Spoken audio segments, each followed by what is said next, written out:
शुक्रगुजारी करते हुए, खुदावंद यीशु के नाम को जलाल देते हुए, हम खुदा के कलाम की तरफ रुजू लाते हुए आगे बढ़ेंगे और खुदावंद को जलाल देंगे। और मैं कहना चाहता हूँ, हम कितने लोगों को याद है हमने पिछले संडे किस शख्सियत के मुतल्लिक सीखा? शाबाश। कुछ लोग कलाम दोहराते हैं घर जाके। कलाम को घर जाके दोहराएं, और जो कलाम सुनते हैं मैं आपसे कहना चाहता हूं उसे जरूर दूसरों को सुनाएं। जब आप इसे दूसरों तक पहुंचाएंगे तो ये आपकी जिंदगी में बाबरकत हो जाएगा। हालेलुया। जितनी बार ये कलाम आपके मुंह से निकलेगा, ये कलाम आप दूसरों तक पहुंचाएंगे, आप उतनी बरकत पाएंगे। हालेलुया। तो शुक्रगुजारी करते हैं। हम मुकद्दस याकूब के बारे में सीख रहे थे, और मुकद्दस याकूब के बारे में हमने सीखा कि उसके नाम का मतलब एड़ी पकड़ने वाला या धोखाबाज, अड़ंगाबाज है। और खुदा ने इसका नाम बदल कर क्या रखा? इस्राएल रखा। नया नाम इस्राएल का क्या मतलब है? शहजादा या खुदा का शहजादा। तो जब हम देखते हैं इसके माँ बाप रिबका और इसहाक, और बीवियां और हर में, 2 बीवियां 2 हर में थी। ये ज़मीर के ज़माने की बात है। बेटे और बेटियां 12 बेटे और 1 बेटी थी, और इसकी रिहाइश बैरसबा में थी, और इसका पेशा चौपान था। और बाइबल मुकद्दस में इसका जिक्र 386 मरतबा आया है। और इस नाम के और लोग 5 और लोग हैं जिनका जिक्र बाइबल मुकद्दस में आया याकूब के नाम से। इसकी कुल उम्र 147 बरस थी। और जब हम देखते हैं तो बाइबली सिफ्त इसकी यह है कि ये याकूब के नए नाम पर बनी इस्राएल कौम बनी, और इस नए नाम के साथ ही याकूब फिर जाना जाने लगा। तो जब हम खुदा के जिंदगी बख्श कलाम को देखते हैं तो हमें याकूब का जिक्र जो है पैदाइश 27 बाब से 36 अबवाब तक मिलता है। तो मैं आज थोड़ा आगे बढ़ना चाहूंगा। इब्राहिम, इसहाक और याकूब के मुतल्लिक जब हम बात करते हैं तो लोग इसके बाद इब्राहिम, इसहाक और याकूब का नाम लेकर इस्राएल के खुदा से, खुदामुन एलोहीम खुदा से, यहोवा पाक खुदा से दुआ करने लगे। और वो इब्राहिम, इसहाक और याकूब का खुदा कहकर बाइबल मुकद्दस में लिखा गया इसे, यानी खुदा इतनी मोहब्बत करता है उन लोगों से जो उसके फरमाबरदार रहते हैं, और जो उसने वादे किए इब्राहिम, इसहाक और याकूब से, और ये बरकत नस्ल दर नस्ल आगे चली। वो वादे और वो बरकतें हम इब्राहिम की नस्ल पर देखते हैं। आमीन, आमीन। तो याकूब के मुतल्लिक जब हम आगे बढ़ते हैं तो हमें मालूम पड़ता है, मैं थोड़ा सा याकूब के मुतल्लिक और बताना चाहूँगा। मैंने बताया पिछली दफ़ा ईमान में इसने किस तरह तरक्की की। आज मैं उसके किरदार को थोड़ा सा एलेबोरेट करूँगा, थोड़ा सा बयान करूँगा। तो उसके किरदार की पहली खूबी ये थी कि वो अपनी माँ का प्यारा था। याकूब नहायत सादा मिजाज शख्स था। वो शिकारी नहीं था, या इसो शिकारी था और वो एक जंगजू था, लेकिन याकूब माँ के साथ घर में रहने वाला सादा मिजाज शख्स था, और अपनी माँ की कुर्बत में रहता था। माँ से इससे ज़्यादा प्यार था, माँ को भी इससे ज़्यादा प्यार था। और बाप जो है वो इसो से प्यार करता है, क्योंकि वो पसंद करता है बाप कि उसका बेटा कोई शिकारी हो और बहुत दिलेर हो, और वो ये खूबियाँ इसो में थी, इसलिए इसहाक उसे पसंद करता है। या इसहाक के साथ ज़्यादा इसो अटैच है, इसलिए वो इसहाक जो है वो इसो को पसंद करता। और इसो बाप के लिए खाना भी लाता है, फिक्र करता है। और एक दिन खुद इसहाक ने इसो को बुलाया और उसको कहा कि मेरे लिए शिकार मार के ला और अच्छा खाना मुझे दे, मैं तुझे बरकत देना चाहता हूं। मैं हमेशा कहता हूं अगर आप खुदा से कुछ पाना चाहते हैं, अगर आप खुदा के खादमों से बरकत पाना चाहते हैं, तो keep it in your mind, put something on table. उसने कहा पुट समथिंग ऑन टेबल, कुछ ला दे तो मैं तुझे क्या दूंगा? बरकत दूंगा। कभी कभी हम खुदा के इलाही सुंदर असूलों को समझ नहीं सकते, लेकिन जब हम इन किरदारों की बात करते हैं तो हमें याद रखना चाहिए, इसमें बहुत सारे भेद छुपे हुए हैं और बहुत सारे प्रिंसिपल्स हैं, असूल हैं खुदा के कलाम में, जिनको अपना कर हम बरकत पा सकते हैं। आमीन। ये सिर्फ कहानियां नहीं है, ये सिर्फ उनकी स्वाने उम्री नहीं है कि उनकी बायोग्राफी लिख दी गई है और बस इसलिए लिख दी गई है कि बस ठीक है, बल्कि इनकी स्वाने उम्री से, बायोग्राफी से, मुकद्दसीन की हमें यह मिलता है किस किस तरह उन्होंने खुदा से बरकत पाई, किस किस तरह ईमान से खुदा को खुश किया, किस किस तरह वो खुदा के साथ तमाम तर बुरे और अच्छे तमाम हालात में, ऑल वेदर्स में वो खुदा के साथ चलते रहे, किस तरह वो खुदा की पैरवी करते रहे और किस तरह उन्होंने खुदा की पैरवी करते हुए हर एक चीज को बर्दाश्त करके, कुर्बानियां देते हुए, सैक्रिफाइसेस करते हुए खुदा के नाम को जलाल दिया। हालेलुया। तो ये सीखने वाली बातें हैं।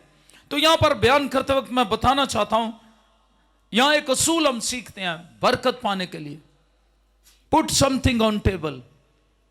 मैं अक्सर ये बात कहता हूं, हम गीत गाते हैं, दिल मेरा ले ले प्यारे यीशु तूने इसे बनाया है, लेकिन कुछ लोग साथ दिल में ये कह रहे होते हैं, मेरी जेब को ना हाथ लगाना, इसे मैंने कमाया है।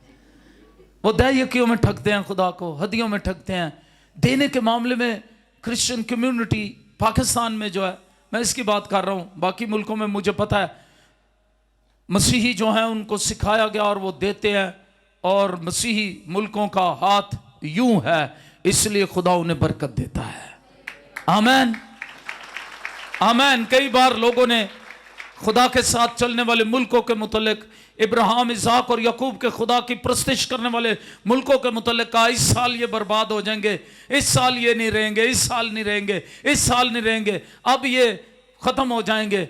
लेकिन फिर वो हैरान होते हैं कि उनका हाथ फिर भी यूं रहता है और बातें करने वालों का हाथ हमेशा यूं रहता है। वजह यह है कि वो जिंदा खुदा पर भरोसा रखते हैं। जब हम जिंदा खुदा पर भरोसा रखते हैं, कलीसिया दुआएं करती है, वो खुदा को देते हैं, गरीबों की मदद करते हैं, लाचारों, दुखियों, मुताजों की मदद करते हैं, उनके दिल में खुदा जैसा तरस है। फ्राइडे को मैंने बताया मसीह की तस्वीर, तरस भरी तस्वीर, तरस है, मसीह की ये खूबी है। याद रखिएगा, आज हाथ उठा कर कहें, मसीह की ये खूबी है, वो बखील नहीं होता, वो बखील नहीं है। कोई बखील कंजूस मसीह नहीं हो सकता। जो कंजूस है, कंजूस की ये खूबी है, वो सब कुछ अपने लिए करना चाहता है, किसी दूसरे के लिए कुछ नहीं करना चाहता। इसीलिए लिखा लालची, और कंजूस लालची शख्स है, वो लालच से भरा रहता है। इसलिए कलाम कहता है लालची भी खुदा की बादशाही में दाखिल नहीं होंगे। वो लालची है, बखील आदमी लालची होता है, वो लालच करता है, सब कुछ खुद ही लपेट लेना चाहता है, वो अपने हिसाब गिनता रहता है। पंजाबी समझते हो ना, ओदे 100 ही नहीं पूरे होंगे, हमेशा 99 रहते ने, वो 100 के चक्कर च ही रहता, सुबह शाम दोपहर, वो 100 पूरे ही नहीं होते। वो अपनी जेब में हाथ डालकर कभी किसी की मदद नहीं करना चाहता, वो सोचता है ये तो कम हो जाएंगे, इसलिए खुदा उसे और भी नहीं देता। लेकिन जो लोग खुदा के लिए अपनी मुट्ठी खोलते, अपने हाथ खुदा के काम के लिए बढ़ाते, खुदा ना सिर्फ उनके रुपए पैसे पर बरकत देता है, बल्कि उनकी जिंदगियों को भी बहाल और शादमान कर देता है और उन्हें जमीन पर बड़ा आदमी बना देता है। हालेलुया, उन्हें सरफराज कर देता है। क्योंकि कलाम कहता पहाड़ मेरा सोना, मेरा क्या, खुदा के मुतल्लिक मुक़द्दस सऊद भी कहता है, खुदा पहाड़ तेरा, सोना तेरा, चांदी तेरी, सब कुछ तेरा है। मैं तुझे क्या दे सकता हूं? तो सबसे बेहतरीन खूबी खुदा के साथ, पुट समथिंग ऑन टेबल पे कहूंगा, सबसे पहले अपना दिल खुदा को दें। Hallelujah, hallelujah. फिर आप बरकत पाएंगे। जब आप अपना दिल खुदा को देंगे तो आप बरकत पाएंगे। कोई कहेगा आमीन। तो हम देखते हैं किस तरह से मुझे और आपको खुदा के इन बाइबली असूलों पर अमल करना है। जब हम इन पर अमल करेंगे, मैं आपको बताना चाहता हूं, जब आप खुदा के कलाम पर अमल करेंगे, इन प्रिंसिपल्स पर जो इस जिंदा कलाम में लिखे हुए हैं, इन असूलों पर अमल करेंगे जो इस किताबे मुकद्दस में लिखे हुए हैं, मैं आपको बताऊं, दुनिया का कोई शख्स आपको लेट डाउन नहीं कर सकता। दुनिया का कोई शख्स आपकी सरफराजियों को रोक नहीं सकता। दुनिया का कोई शख्स चाहे वो कितना ही जेलस हो आपसे, वो आपकी बरकतों को रोक नहीं सकता, क्योंकि वो बरकतें आसमानों से जारी हैं। Hallelujah, hallelujah. इसलिए जिंदा कलाम, जिंदा खुदा के जिंदा कलाम के असूलों पर अमल करना जारी रखें। दुनिया चाहे कुछ भी कहे, आपको खुदा के साथ चलना नहीं छोड़ना। आमीन। लोगों की तो आदत है, आपको पता, और हमारे माशरे में बहुत ज्यादा आदत है। वो हम पंजाबी एक मुहावरा कहते हैं, वो अपने गिरेबान में नहीं झांकते, दूजा दे घर झातियां पाते रहते हैं। वो सोचते हैं मोहल्ले में ये क्या कर रहा है, वो क्या कर रहा है। और एक कोटेशन मैंने एक दफा पढ़ी, घटिया लोग दूसरों के मुतल्लिक बातें करते रहते हैं, अजीम लोग अपने मंसूबे खुदा के आगे रखते हैं। हालेलुया। वो दूसरों की चुगलियां नहीं करते, वो दूसरों के मुतल्लिक नहीं कहते रहते। वो किस तरह हो गया, आज पादरी साहब ने काला कोट पता नहीं कित्थों पा लिया। बस ये वो दूसरों के मुतल्लिक जेलिस होते रहते हैं, वो उनके मुतल्लिक सोचते रहते हैं, अच्छा इसके पास गाड़ी कहां से आ गई है, पता लगाना चाहिए। वो पते लगाते रहते हैं, दूसरों के पते लगाते रहते हैं, उनकी अपनी कोई बरकतें नहीं होती। कोई शख्स, मैं यहां पर एक बात बताना चाहता हूं, कोई शख्स किसी जगह बैठा हुआ था और उसने, वो जो भी गुजरता उसको टांग आगे करके गिरा देता। एक शख्स ने कहा, तू क्या कर? कहता मैं बड़िया नू डिगाया। कहता वेख डिग के फिर अगे चले गए ने, तू उथे दा उथे ही बैठा था। वो उधर के उधर ही बैठे रहते हैं। लेकिन जो गिरते हैं कभी, जिनके लिए दूसरे ठोकर का बायस बनते हैं, खुदा के साथ अगर वो चलने वाले हैं, वो आगे बढ़ जाते हैं। Hallelujah, hallelujah. और साधकों के मुतल्लिक भी लिखा है, साधक 7 बार गिरता फिर उठ खड़ा होता है। शरीर गिरते और पड़े ही रहते हैं, लेकिन साधक फिर उठता है, फिर खड़ा होता है, फिर खुदा के साथ चलता है, फिर खुदा उससे बरकतों से भर देता है। हालेलुया। अपनी जिंदगी में, अगर आपकी जिंदगी में निशेब व फराज आते हैं, उनसे परेशान ना हो, खुदा पर अपनी निगाहें लगाए रखें। आमीन। इस मां के प्यारे की बात करते हैं। ये मां का प्यारा है, मां बड़ी जल्दी में इसको बरकतें दिलवाने के लिए, और इसलिए इसके नाम के मुताबिक ही इसने काम किया अपनी मां के कहने पर, और भेष बदला, और उसने इसहाक के लिए खाना तैयार करवा के इसकी मां ने इसके हाथ भेजा। इसहाक ने खाना खाया, बड़ा लजीज लगा, और उसने कहा मुझे अब बरकत दे। तो इसहाक ने इसको बरकत दे दी। याकूब ने बरकत ले ली। बहुत सारे लोग इसको धोखा कहते हैं। हमें इस स्टोरी को पढ़ते हुए लगता है याकूब ने धोखा किया, लेकिन मैं आपको एक बात आज बताना चाहता हूं। पता नहीं कुछ लोग इससे मुतफिक हों या ना, लेकिन मैं मुतफिक हूं इस बात से कि बरकत का हक पहलोठे पर, किस पर था? पहलोठे का था। और चूंकि नए अहदनामा में इब्रानियों के नाम खत में लिखा है, इसहाक से बरकत इसलिए सौ नहीं पा सका क्योंकि सौ ने अपने पहलोठे होने के हक को, बर्थ राइट को, खुदा की तरफ से जो उसे मिला था, अपने बर्थ राइट को, पैदाइशी हक को नाचीज जाना, और उसे बेदीन लिखा गया। इसलिए क्या लिखा गया? उसने एक वक्त के खाने के लिए अपना बर्थ राइट बेच दिया। मसीहो, मैं आज कलीसिया आपसे कहना चाहता हूं, कभी भी अपना बर्थ राइट ना बेचे। खुदा में पैदा होने के बाद आपके भी कुछ हुकूक हैं जो यीशु मसीह में आने के बाद, मसीह में नए सिरे से पैदा होने के बाद मिलते हैं। उनको, उनकी कदर करें जो मसीह में नए सिरे से पैदा होने के बाद मसीह की वादे बरकतें आप पर हैं, उन पर यकीन करें, कभी उन्हें गवाए ना। आमीन। इसलिए नए अहदनामे के मुताबिक एसाऊ को बेदीन लिखा गया और कहा, इब्रानियों का मुसन्निफ कहता है वो बेदीन ठहरा। उसने अपने बर्थ राइट की कदर नहीं की। आप मसीह में हैं, मसीह के खून से खरीदे हुए हैं, आप नए सिरे से पैदा हुए हैं। अपने बर्थ राइट की, नए सिरे से पैदा होने की बरकतें जो है उनका लुत्फ उठाएं। आमीन, आमीन। खुदा के सारे सच्चे वादे जो नए सिरे से पैदा होने वाले लोगों के साथ लिए हैं, खुदा के सारे सच्चे वादे जो उसने कहा कि जो तौबा करे, बपतिस्मा ले, निजात पाएगा, वो सारे सच्चे वादे जो मसीह पर ईमान रखते हैं, खुदा के बेटे और बेटियां कहलाते हैं, वो सारे सच्चे वादे आपके लिए हैं। उनको अपनी लाइफ में एंजॉय करें। आमीन। तो यहां पर मैं ये समझता हूं, एसाऊ ने अपना बर्थ राइट बेचकर खुदा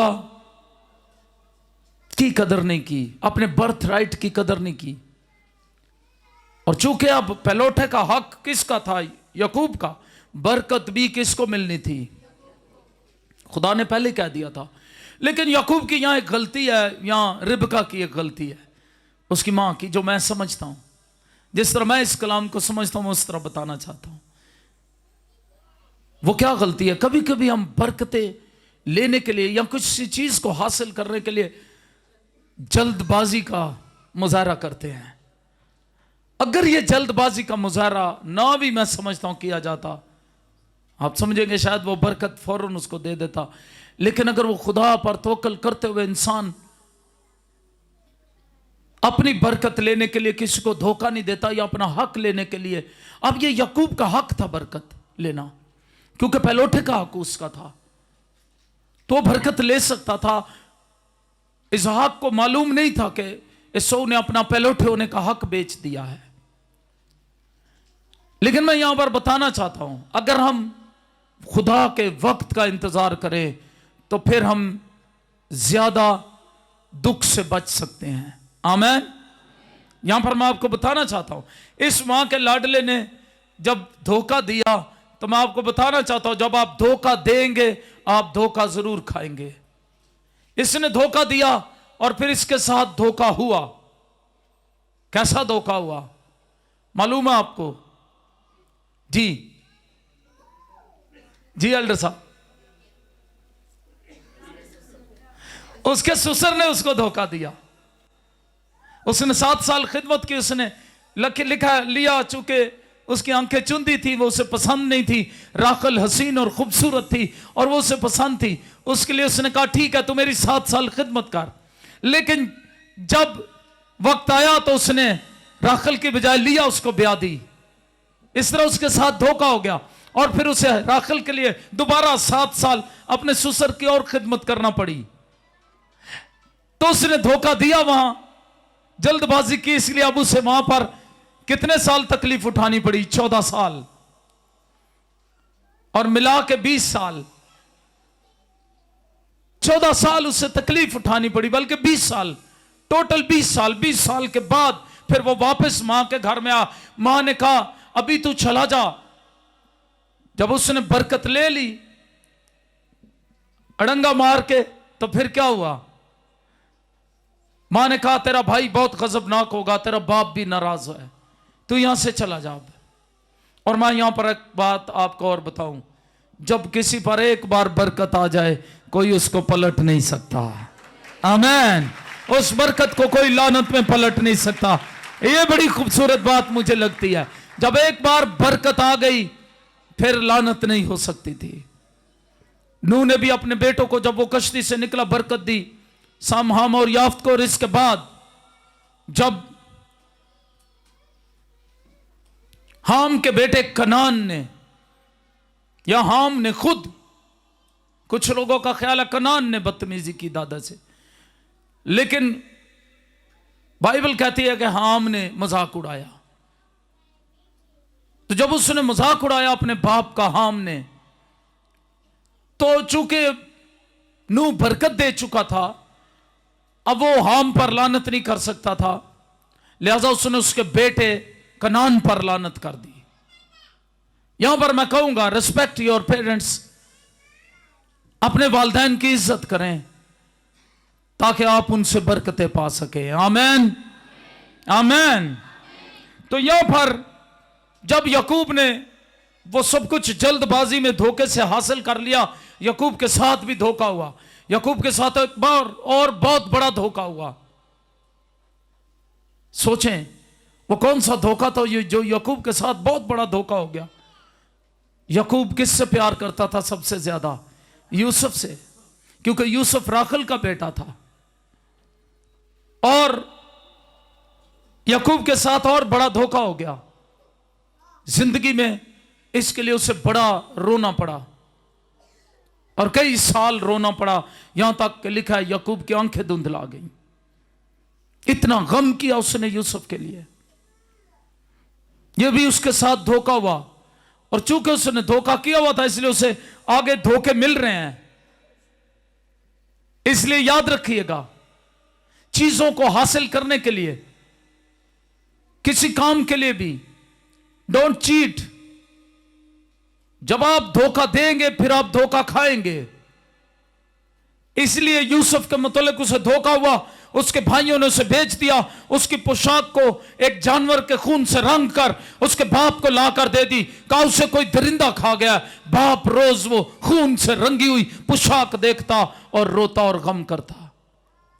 बेटा, जो प्यारा बेटा है, वो जुदा हो गया। याकूब को बड़ा धोखा मिला। मैं आपको बताना चाहता हूं, लाइफ में जो बरकतें खुदा देता है उनके साथ वो दुख नहीं मिलाता। जल्दबाजी ना करें, अपनी बरकतों को हासिल करने के लिए मंसूबाबंदी करें। आमीन, आमीन। याकूब इसके बाद जब घर से भागता है, वो बैतेल में पहुंचता है, और मैं बैतेल के तब्दील शुदा शख्स के मुतालिक आज थोड़ा सा बताऊंगा। बैतेल का तब्दील शुदा शख्स है, घर से खौफजदा हुआ, डरा हुआ, सहमा हुआ, मौत के डर से भागता है, अपने भाई के गजब से भागता है, क्योंकि वो शिकारी सूरमा है उसका भाई। वो डरा हुआ भागता है। और जब हम किताब मुकद्दस देखते हैं, मैं चाहता हूं इस सवाले को देखा जाए। पैदाइश की किताब 28 बाब निकालें मेरे साथ मिलकर। पैदाइश की किताब इसका 28 बाब देखें। अब बरकत दे चुका है, अब फिर दुआ देता उसे, और उसे ताकीद की कि तू कनानी लड़कियों में से किसी से ब्याह ना करना। ताकीद की बाप ने। याद रखे, आज कभी कभी माशरे में मां बाप की बात नहीं मानी जाती। यहां बाप ने ताकीद की है, और याकूब जो उस ताकीद को याद रखता है, उसने कनानी लड़कियों से शादी नहीं की। याकूब को बुलाया और उसे दुआ दी और उसे ताकीद की, तू कनानी लड़कियों से किसी से ब्याह ना करना। तू उठकर फदान आराम को अपने नाना बेतुएल के घर जा, और वहां से अपने मामू लाबन की बेटियों में से एक को ब्याह ला, और कादर मुतलिक खुदा तुझे बरकत बख्शे और तुझे बरोमंद करे और बढ़ाए कि तुझसे कौमों के जत्थे पैदा हों। ये कौन दुआ दे रहा है? कब? जब उसे मालूम भी पड़ गया कि याकूब ने मुझसे धोखे में बरकत ले ली है, फिर भी वो क्या करता है? वो उसे बुलाता है, क्योंकि वो बरकत दे चुकता है। और जब इसौ आता है, इसौ को वो कहता है, मेरे बेटे मैं तो बरकत दे चुका हूं। इसौ ने बाप से कहा, क्या मेरे लिए कोई बरकत नहीं बची? तो इसहाक ने इसौ को जवाब दिया। 27 बाब की अगर हम 37 वर्ष पढ़े 37वीं आयत कि देख मैंने उसे तेरा सरदार ठहराया और उसके सब भाइयों को उसके सुपुर्द किया कि खादिम हो, और अनाज और मैं उसकी परवरिश के लिए बताई। अब आए मेरे बेटे, तेरे लिए मैं क्या करूं? तब इसौ ने अपने बाप से कहा, क्या तेरे पास एक ही बरकत है? ऐ मेरे बाप मुझे भी दुआ दे, ऐ मेरे बाप मुझे भी। और इसौ चला चला कर रोया। तब उसके बाप इसहाक ने उससे कहा, देख जरखेज जमीन में तेरा मस्कन हो और ऊपर से आसमान की शबनम उस पर पड़े। तेरी औकात बसरी तेरी तलवार से हो और तू अपने भाई की खिदमत करे, और जब तू आजाद हो तो अपने भाई का जुआ अपनी गर्दन पर से उतार फेंके। आजाद होने की उसे बरकत दी, लेकिन उसे कहा तू अपनी तलवार से गुजारा करेगा। तो भी जो बरकतें याकूब को दी, बाप ने फिर बुलाकर याकूब को कहा कि तू यहां से चला जा, क्योंकि उसकी मां ने भांप लिया कि इसौ गुस्से में गजबनाक है, और उसे बरकत दी। फिर कादर मुतलिक खुदा तुझे बरकत बख्शे। आमीन आमीन। अपने बच्चों के लिए बरकत चाहे, मैं आपको बताना चाहता हूं। रिबका भी उसी शख्स की बीवी है जिसका नाम इसहाक है, जो बरकत वाला है। लेकिन बरकत किस पर है? Head of the family. अगर आप अपने घर के सरबराह हैं, याद रखें आप अपने बच्चों के लिए बरकत के वारिस हैं। कोई कहेगा आमीन। इसलिए अपने घर के सरबराह होते हुए अपने बच्चों के लिए लानत ना करें, बल्कि आपके ऊपर बरकत, अगर आप खुदावंद यीशु मसीह में हैं, और खुदावंद यीशु मसीह में इब्राहिम की बरकतें यीशु मसीह के वसीला से हमारी हैं। कोई कहेगा आमीन। अपने घराने के लिए बरकत चाहें, और यहां पर इसहाक ने बरकत चाही। और 5वीं आयत मुकद्दसा में लिखा, सो इसहाक ने याकूब को रुखसत किया और वह फदान आराम में लाबन के पास, जो अरामी बैतुएल का बेटा और याकूब और इसौ की मां रिबका का भाई था, गया। अब याकूब चला जाता है, लेकिन क्या होता है जब वो घर से निकलता है, उसका पहला पड़ाव, पहली शाम, पहली रात बैतुएल में आती है। और 10वीं आयत मुकद्दसा में हम देखते हैं, और याकूब बेरसबा से निकलकर हरान की तरफ चला और एक जगह पहुंचकर सारी रात वहां रहा, क्योंकि सूरज डूब गया था। और उसने उस जगह के पत्थरों में से एक उठाकर अपने सराने धर लिया और उसी जगह सोने को लेट गया। और ख्वाब में क्या देखता है कि एक सीढ़ी जमीन पर खड़ी है और उसका सिरा आसमान तक पहुंचा हुआ है, और खुदा के फरिश्ते उस पर से चढ़ते उतरते हैं। और खुदावंद उसके ऊपर खड़ा कह रहा है कि मैं खुदावंद तेरे बाप इब्राहिम का खुदा और इसहाक का खुदा हूं। मैं ये जमीन जिस पर तू लेटा है तुझे और तेरी नस्ल को दूंगा। हालेलुया। और आगे लिखा है, और तेरी नस्ल जमीन के गर्द के जर्रों की मानद होगी, और तू मशरक और मगरब और शुमाल और जनूब में फैल जाएगा, और जमीन के सब कबीले तेरे और तेरी नस्ल के वसीले से बरकत पाएंगे। ये वादा किससे खुदा ने किया? सबसे पहले इब्राहिम से, फिर इसहाक से, और फिर अब किससे खुदा कर रहा है? याकूब से। और जब हम गलतियों के नाम खत 3 बाब उसकी 13वीं और 14वीं आयत मुकद्दसा देखते हैं, तो गलतियंस 3:13 और 14 में लिखा हुआ है, गलतियों 3 बाब 13वीं 14वीं आयत मुकद्दसा में लिखा हुआ है कि इब्राहिम की बरकत, गौर से सुनिएगा, 13वीं आयत मुकद्दसा बयान करती है कि मसीह जो हमारी खातिर लानती हुआ, उसने अपने खून से हमारी लानत अपने ऊपर ले ली सलीब पर, और अपने खून से हमें कफारे के खून से माफ करके बरकतों का वारिस बना दिया। और गलतियों 3 बाब 14वीं आयत मुकद्दसा में लिखा है, और इब्राहिम की बरकत यीशु मसीह के वसीले से अब हमारी है। हालेलुया, आमीन। इसलिए जब बरकतों की बात करे इब्राहिम की, तो अपने आप को उस जगह पर रख लिया करे, मसीह ने आपके लिए बरकतों का वादा किया है। हालेलुया। नए अहद की कलीसिया बाइबल मुकद्दस की पहली बरकत से लेकर मुकाशफा की किताब की आखिरी बरकत तक सारी बरकतें मसीह यीशु में मेरी और आपकी हैं। हालेलुया। इसलिए मसीह में बढ़े। यहां पर मैं बैतेल के तब्दील शुदा शख्स की बात करना चाहता हूं। बैतेल का तब्दील शुदा शख्स याकूब, खुदा इसको दिखाई देता है। कोई कहेगा आमीन। क्योंकि खुदा ने इससे बरकत देने का पहले ही वादा किया जब ये मां के पेट में था, इसलिए बरकत इस पर आई।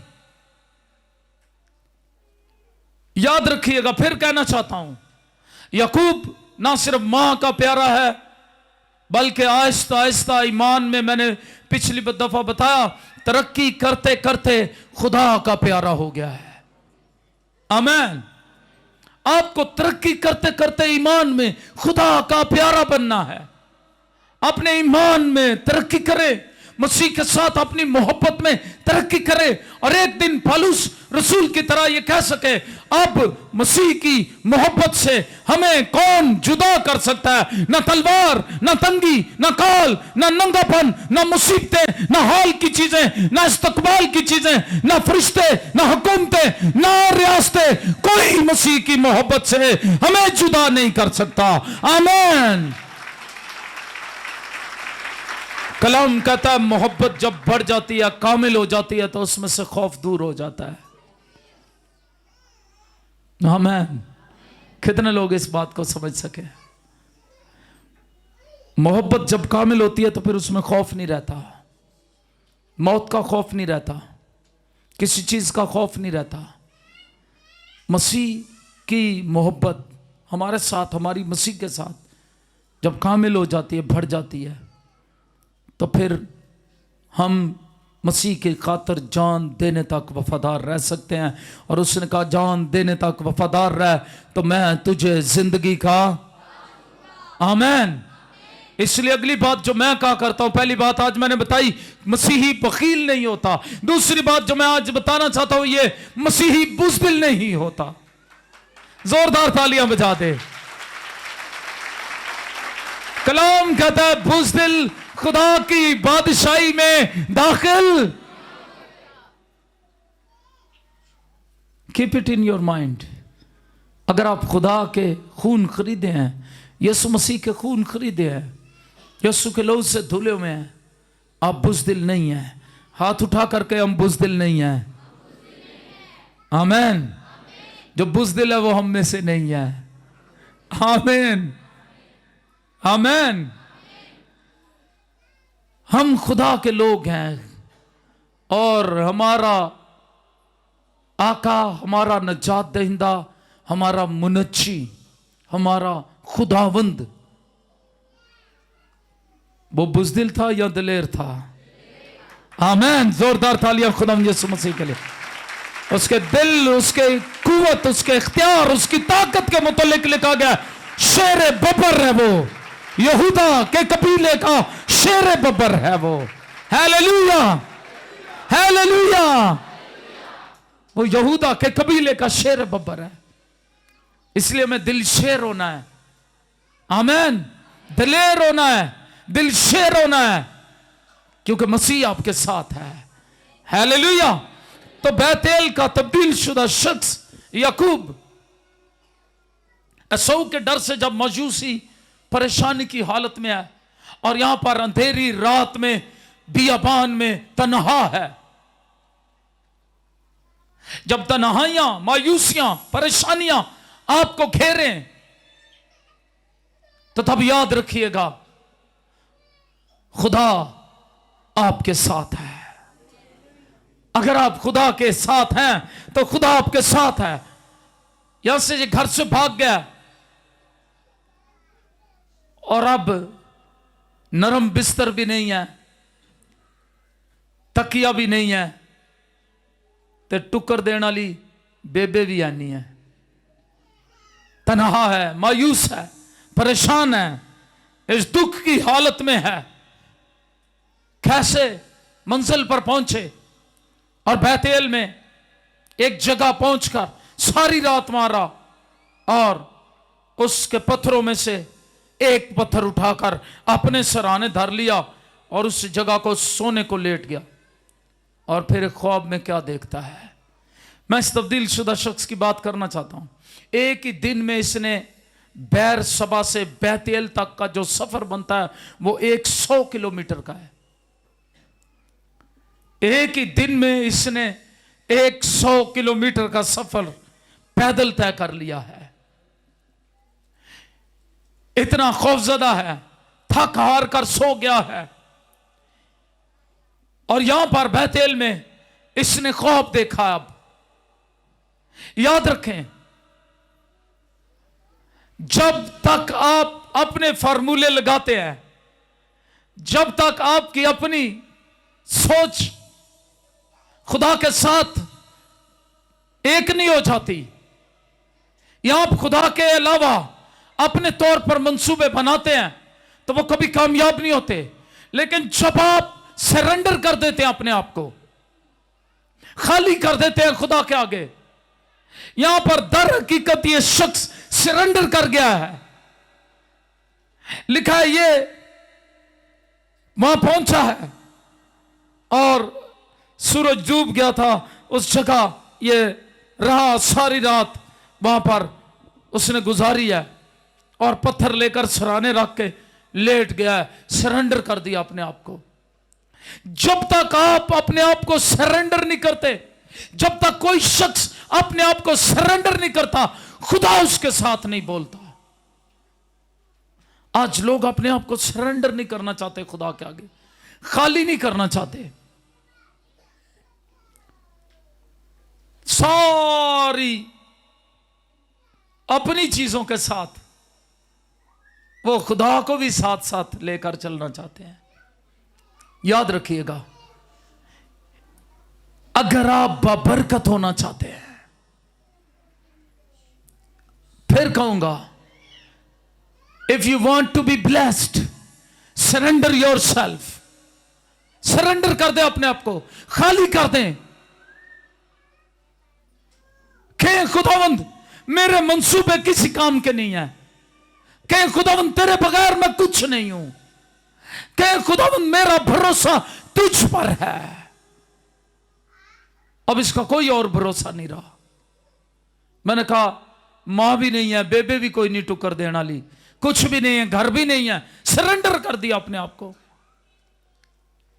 और जब तक आप इस पॉइंट पर नहीं आ जाता कोई शख्स कि अपने आप को सरेंडर करे, याद रखे उस वक्त तक खुदा उससे नहीं बोलता, और ना ही वो खुदा की रहनुमाई पाता है, ना ही वो खुदा से मुलाकात कर सकता है। इसने सरेंडर किया, खाली किया अपने आप को। बदले में क्या हुआ, आइए देखें। और ख्वाब में क्या देखता है, एक सीढ़ी जमीन पर खड़ी है और उसका सिर आसमान तक पहुंचा हुआ है, और खुदा के फरिश्ते उस पर से चढ़ते और उतरते हैं, और खुदावंद उसके ऊपर खड़ा कह रहा है, हालेलुया, मैं खुदावंद तेरे बाप इब्राहिम का खुदा और इसहाक का खुदा हूं। और प्रेज द लॉर्ड जी, कोई मेरे साथ ऊंची आवाज में पढ़ेगा। क्या कहा है आपने, निकाला वाला क्या कह रहा है, खुदा क्या कहता है इसको, और मैं ये जमीन जिस पर तू लेटा है तुझे और तेरी नस्ल को दूंगा। आमीन। जहां तूने सरेंडर किया अपने आप को, वहीं से मैं बरकतों का आगाज करूंगा तेरे लिए। हालेलुया। वहीं से बरकतों का आगाज हो जाता है जहां आप अपने आप को सरेंडर कर देते हैं। हालेलुया। बहुत से लोग अपने आप को खाली नहीं करते, तौबा भी कर लेंदे ने, गालियां फिर भी कट दे रहिंदे ने। उस जिंदगी चो मोमबत्तियां अगरबत्तियां नहीं जांदियां, वो फिर भी जेड़ा कहंदा मोमबत्तियां जलांदे रहंदे ने। किसी दे कहण ते कदी मोमबत्तियां जला लियां, कदी अगरबत्तियां जला लियां। ट्रस्ट, भरोसा खुदा पर नहीं होता, सारे दिल से खुदा पर भरोसा नहीं होता, सरेंडर नहीं करते, अपने आप को खाली नहीं करते। वही रवैये, वही आदतें, वही बातें जिंदगी से जाती नहीं है। और कुछ मामलात को हम दुआ से हल नहीं करना चाहते और उस वक्त हम नाकाम होते हैं। लेकिन अगर हम सरेंडर कर दें अपने आप को, तो उसी जगह जहां आप सरेंडर करेंगे वहां से आपकी बरकतों का आगाज हो जाएगा। Hallelujah, hallelujah. यही वो जगह थी जहां पर उसने एक सीढ़ी देखी, और आज मैं आपको बताना चाहता हूं ये सीढ़ी क्या है। ये सीढ़ी जो उसने जमीन से आसमान तक जाती हुई देखी, ये सीढ़ी यीशु मसीह है। जोरदार तालियां बजा दे इस मुकाशफे के लिए। ये सीढ़ी यीशु मसीह है जो इंसान बना, दरमियानी बना, हमारे और खुदा के दरमियान दरमियानी बना। अय्यूब जब दुख में पड़ता है वो रोता है, वो कहता है काश खुदा तेरे और मेरे दरमियान कोई सालस होता। क्या होता? तेरे और मेरे दरमियान कोई दरमियानी होता। तेरी और मेरी लड़ाई जो है इसमें कोई दरमियानी होता। तेरे और मेरे दरमियान जो मामलात हैं कोई दरमियानी होता। अय्यूब मिस करता है इस दरमियानी को। इसीलिए कलाम कहता है कि नबियों को बड़ी आरजू थी कि उनके जमाने में मसीह जमीन पर बादशाही करे उतरे। कलीसिया आप बड़े मुबारक हैं। कोई कहेगा आमीन। आपके जमाने में मसीह जमीन पर आया, वो सीढ़ी जमीन पर आई जिसका सिरा आसमान तक था। वो यीशु मसीह खुदा बाप और हमारे दरमियान दरमियानी बन गया। दरमियानी के बगैर खुदा बाप तक किसी की रसाई नहीं थी। नबी भी जब नबूवत का मस्सा रून पर होता, सिर्फ उस वक्त खुदा उससे बात करता या वो खुदा से बात करते, वो मस्सा उठ जाता, वो रूम पर से उठ जाता और वो एक आम इंसान थे। लेकिन आज यीशु मसीह की कुदरत से, यीशु मसीह के कफारे से, सलीबी मौत से, कफारे से रूह कुद्स जब मिला है वो हमेशा हमारे अंदर रहता है। हालेलुया। इसलिए नबी इस वक्त को देखते थे और मुकद्दस दाऊद ने पेश गोई से कह दिया, और धन जिससे बख्शे गए सब गुनाह ते ढके गए सारे। मुबारक वो शख्स जिसकी खताओं को खुदा हिसाब में ना लाए। आमीन। कैसे मिटाई गई ये? यीशु मसीह के कफारे से। हालेलुया। अब आपकी खताओं को वो मिटा देता अपने खून से और उनका हिसाब नहीं करता। आप इतने प्यारे हैं। नबी इसलिए उसके मुंतजिर थे और वो ख्वाहिश करते थे काश उनके जमाने में खुदा का बेटा, खुदा का कलमा मुजस्सम होकर जमीन पर आए। कोई कहेगा आमीन। ये याकूब के ख्वाब की सीढ़ी यीशु मसीह निजात दहिंदा है। वो निजात दहिंदे को वहां देखता है। हालेलुया। वो एक दरमियानी से मुलाकात करता है और खुदावंद उसके सर पर खड़ा क्या कह रहा है? उसके ऊपर खड़ा कह रहा है, मैं खुदावंद तेरे बाप अब्राहम का खुदा और इसहाक का खुदा हूं। आमीन। Surrender yourself. आपका दरमियानी यीशु मसीह मेरी और आपके लिए, मेरी और आपकी शिफायत कर रहा है। आज भी खुदा बाप की दानी तरफ बैठा वो मेरी और आपकी शिफायत करता है। हालेलुया। आप बड़े मुबारक हैं मेरे अजीजों। इसलिए मैं कहूंगा खुदा ने इसको कहा, मैं तेरे साथ हूंगा, हर जगह जहां कहीं तू जाए तेरी हिफाजत करूंगा और तुझको फिर इस मुल्क में फिर लाऊंगा। और जो मैंने तुझसे कहा है जब तक उसे पूरा ना कर लूं तुझे नहीं छोड़ूंगा। आमीन। आपका खुदा आपको कभी नहीं छोड़ेगा। खुदा उन पर भरोसा रखें।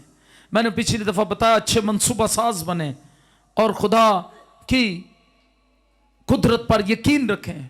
खुदा आपको विजडम देगा, खुदा आपको बरकत देगा। और याकूब से इसका नाम इस्राएल रखा गया।